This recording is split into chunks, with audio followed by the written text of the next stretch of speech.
Hello. Welcome to another Wilderness Tamed gardening video.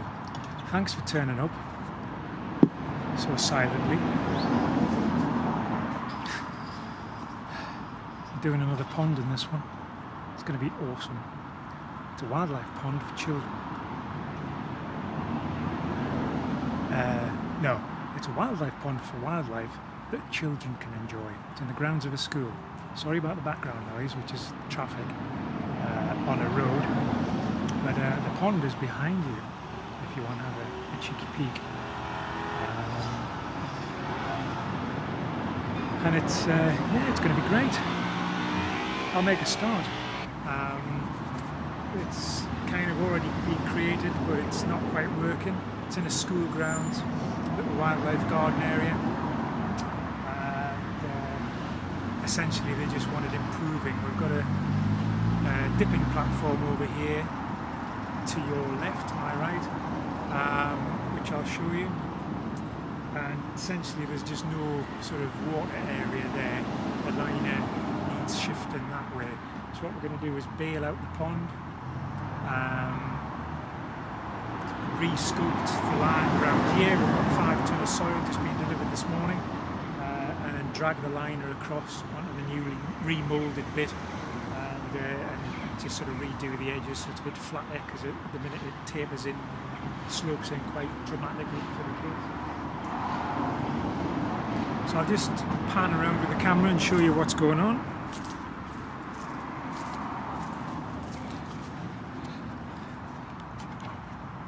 So here's the pond. So the Titan pump is ready there with the hose attached to fill the Best Way paddling pool there,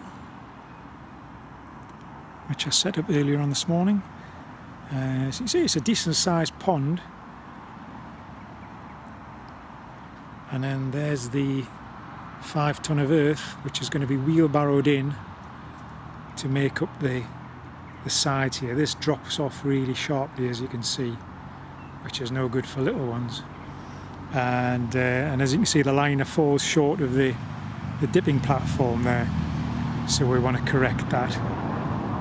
So I shall set away I'm going to wade in there and drop the pump into the deepest part of the pond, so I'll keep you going just in case I slip in, and that'll all be comedy gold, and we'll set the pump away. Hopefully it'll work.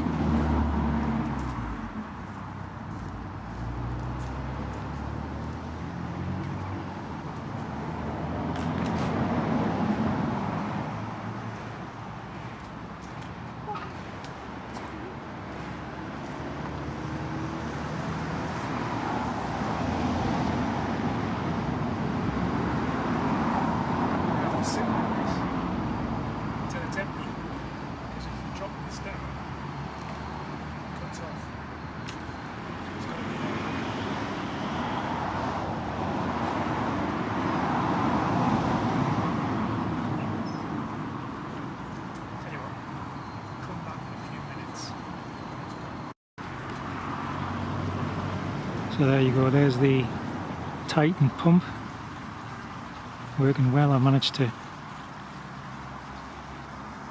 sneakily wedge the float switch onto the power cable so it stays in the upright on position, and it's chucking water nicely into the paddling pool.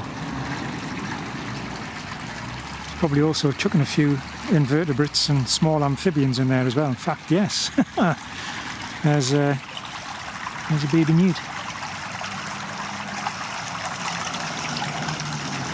Seems to have come through safely, probably a bit shell-shocked. There's a few more of those in the pond.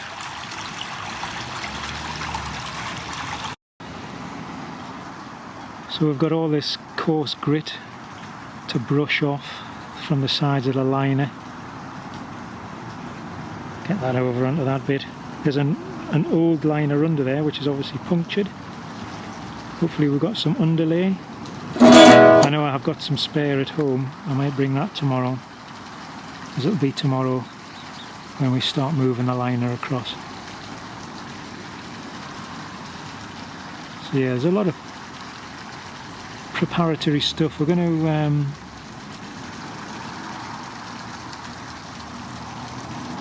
take some of the grass and the sort of turf that's hanging over the side of the pond off, all this stuff here.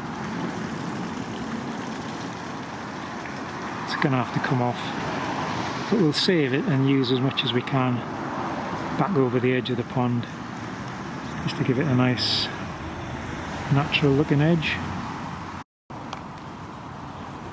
Let's spin you around. So because there's wildlife in here, I'm not going to bilge everything out. In fact, I'm going to stop it about there, just so you can see all the newts swimming about. They all can survive, and it'll not be that heavy that we can't shift it tomorrow.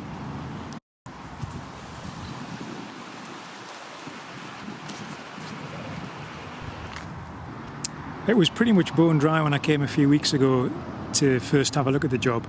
That was sort of back end of July, mid-July time, and of course we hadn't had any rain for a couple of months, so it was just, well, it had less water in than that. But we've had a fair amount of water since, and obviously what small newts were surviving in the remaining puddle have been given a lot more water to swim around in. And there's obviously a good food supply in there because they've grown to a decent size, so it won't be too far down the line before they're ready to emerge. There's actually quite a number floating around in there, which is good, because it's, you know, it's supposed to be a wildlife pond, so that's exactly what they want for the kids to look at. Anyway, I'll start sweeping some gravel, I think. I'll not bother filming that because it'll probably be intensely dull. So we've emptied the pond as much as we need to. Left a little bit of water in there for all the bugs and beasties. There's a lot of newts, which is good. Swept off the sides, if you can see that. Some of the wet stuff we've left in the bottom and swept that in, so there's more leaf matter and stuff for the refuge for the newts. Pulled the liner out from where some of that overlapping turf was. And we're pretty much ready to start reprofiling the sides. There's some Phragmites growing at this end, which I'm a bit dubious about because it's pretty tough-rooted stuff, and the risk is it can pop through the liner. But I think if we get it over the top of the liner, it should be all right. But we're actually going to be dragging the pond in this direction, away from the Phragmites. Phragmites is reeds. It's the stuff they use in filter beds where the roots capture all the debris and stuff. I'm kind of rearing to go, so I'm going to start digging some of the sides down and just getting rid of some, just trying to reprofile some of the stuff. I might actually barrow some soil in to this end and start getting this the right shape. Too many choices. That's the problem. There's too many choices. Could have a sandwich and think about it. Nice idea. So whilst it's quiet, I'll give you a rig rundown of what I'm using for this job. So I've got this Titan submersible pump, which there'll be a link to hopefully in the description below. It shifts some litres per hour, as you can see from the box there. It's got a 10 metre power cable with its own fitted, circuit breaker, which is great. So you plug it in, click that switch, light comes on and it's good to go. And then this is the switch, so that's got to be in the upright position, so floating on the water, and as it drops and as the water level drops, it feels like a ball inside, it's going to fall away and it'll cut it off so that you can come and check, and you can manually, as you saw me doing before, lift it up, keep it on, so you get the last few inches of water out. But it's a great piece of kit. Been very impressed with it so far. There's the branding for it, the TTB 582 PMP. Goodness knows what that can stand for. And it does all of this. Is that 225 litres a minute? That's crazy. And then the water goes into this Bestway Steel Pro. Again, link in the description. Can't remember how many litres this holds. There should be a label on the side of it somewhere. You can see how it goes together. You get a foot rail, a T-piece, and these bars that go through these hoops, and the bottoms of the foot bars go through the banding here, which pulls the bottom of the pool out. And it takes about 20 minutes by yourself to put together. There's little plastic pegs that go through the T-piece through holes in both bits to keep them secure, and it holds a hell of a lot of water. I'm just trying to see if there is something on the side of it that says how much it holds. Here we go. There's some safety information. All very good. Do not jump in. If you see somebody waving, are they waving or are they drowning? Do not dive in. And do not, I don't know what that middle one is, do not read a newspaper. And then there's all of this blah-de-blah-de-blah with contact numbers on. The one thing I must say, and this is for something for Bestway to take note of, is the obscene amount of throwaway plastic wrapping that came. Every individual bit of tubing had a cellophane sleeve over it. The T-pieces, these horizontal pieces, the vertical leg pieces, these were inside these when it came, and they still had a separate cellophane wrapping over them. It was just a little bit over the top. Masses of plastic. So, you know, guys, you want to think about how much plastic's being used in the packaging of these things, and do away with it, because it's completely unnecessary. The tube, can't remember where I bought that. And it all folds into this super duper box. Oh, which I think has the instructions for the old pool. No, it doesn't. It has the receipt. Never mind. I'll fix it in the link in the description. But that's it. And so that holds all your fish, your newts, your frogs, your plants, the water, all the invertebrates. I mean, ideally, the bigger stuff you want to fish out, rather than have it sucked through the pump and spat out the other end. But I have to say, the little newt who's in here doesn't seem to be suffering at all. There's only one come through. I've lost him now. Can't see where he is. Swimming about, enjoying himself. But considering how many are in there, I'm surprised that only one came through.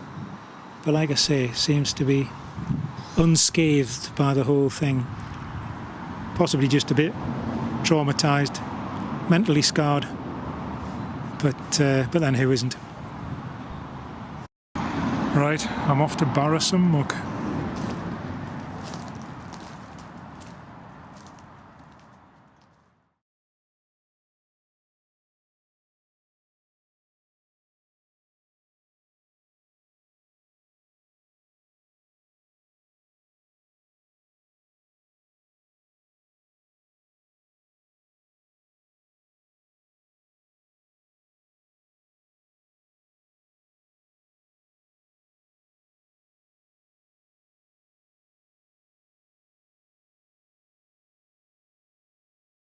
I'm going to remove this steep sloping edge here along to about there-ish, bring in some of the soil and sort of level that out a bit more, and then gradually step it down so it's a bit safer for the kiddie winks. I've cut through a bit of this and got some of it in the skip. But one of the problems is, as I mentioned before, is Phragmites, and it roots all over the place really. So I actually want to try and dig all of that out.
This is interesting.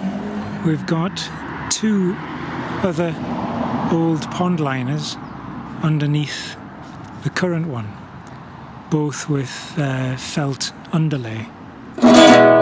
So I don't know what's gone on, but you can see by the profiling that whoever's originally installed these hasn't used a spirit level, which, as you all know if you're regulars to this channel, is the most important tool in pond creation. And this side here, this steep drop off, is pretty treacherous considering it's in a school wildlife area and you've got kids playing around it. So this is where we're importing the new topsoil, just to create a shallow area for the kids to do the pond dipping in from the platform here. That blue pipe is the inlet from a tap, but ideally you want to let the rain fill up your pond. And that opposite bank side there is just a continual slope, no sort of gentle stepping in. Which would do if it was a pond where nobody's going to come in and do much with it, but if you've got a group of school kids, you don't want a fairly steep sloping bankside like that. Anyway, so yeah, two other liners beneath the one that I'm working with. Curious. So I've peeled back several layers of pond liner and underlay, trying to get to some actual soil and sort of giving up. So what I'm going to do is, well, as you can see, I've peeled back the middle layer of pond liner, trimmed off some of the bottom layer, and I'm now importing some of the fresh topsoil to try and level that out a bit across the edge. And we'll step it down gradually. I've also at the far end, I'll maybe zoom in for you, just in front of the wheelbarrow, and that'll go just below the turf. There's a barrier using some of the old pond liner. I've made a root barrier so that Phragmites, the reed, doesn't spread all the way along the bankside again, because it would just take over and completely choke everything up. Nice though it is, you don't want it everywhere in a pond situation. Blimey. Somebody on WhatsApp's going berserk. Anyway, I shall sign off and carry on working. So here we go, we're starting to take shape now around the path side edge of the pond. First layer of soil's gone in to create the sort of top shelf, which I'll sow over with wildflower seeds and some grass seed, and then there'll be another shelf going in, which you can just kind of see here-ish. I've trodden down, and that'll be the first sort of proper shelf in the pond itself, sort of underwater section. But it'll be very shallow steps, quite broad, and settling in.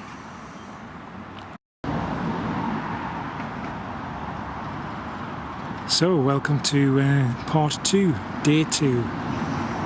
As you can see, we're starting to level out around the edges, importing some of the new topsoil and making the sort of flatter stepped edge to the pond. We've got the dipping area here, the little shelf just under the decking is the sort of the top edge that'll be probably seeded over with wildflowers and stuff, and then the actual water area will be there, hopefully. But obviously the liner will come up to that, and there'll be soil on top of both those areas as well. So it's gradually taking shape, and obviously we're employing the use of the spirit level with that length of timber. You can see the marks in the soil there. I've been going along and making sure everything's on the level. The most important part. So we've got the liner pulled up to the dipping area and the new ledges made around it. Unfortunately, somebody previously has trimmed it off rather haphazardly at the back end, so it's going to be smaller than I thought, but we're now starting to back the soil up to create the bank at the back of the pond, and hopefully all will be well. Stay tuned.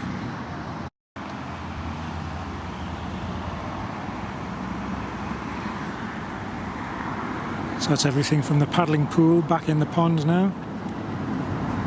Newts and bugs and Daphne are all right. We've just got to top off the liner with topsoil and level it out.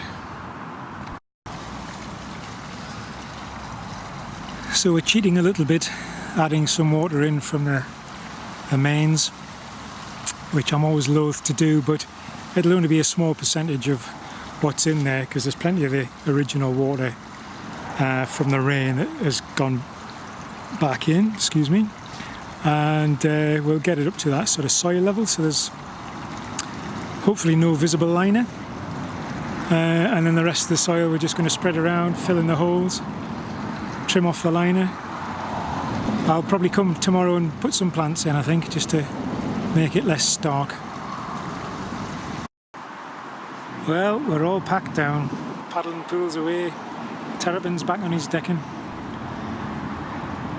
We've topped it up so far. Most of that is the original water that was in. There's rain forecast for the weekend, so that'll put a bit more water in. Tomorrow morning I'll be back, and I'll dot a few pond plants in and around the edges just to help things get established. I'll fish some of that debris off the top as well, but all looking spick and span. So there we go, with a selection of native, marginal and aquatic plants. come back next year and hopefully there'll be a follow-up video showing this pond in all its glory. Oh, there's a good mix of seeds around the edge as well. Happy gardening!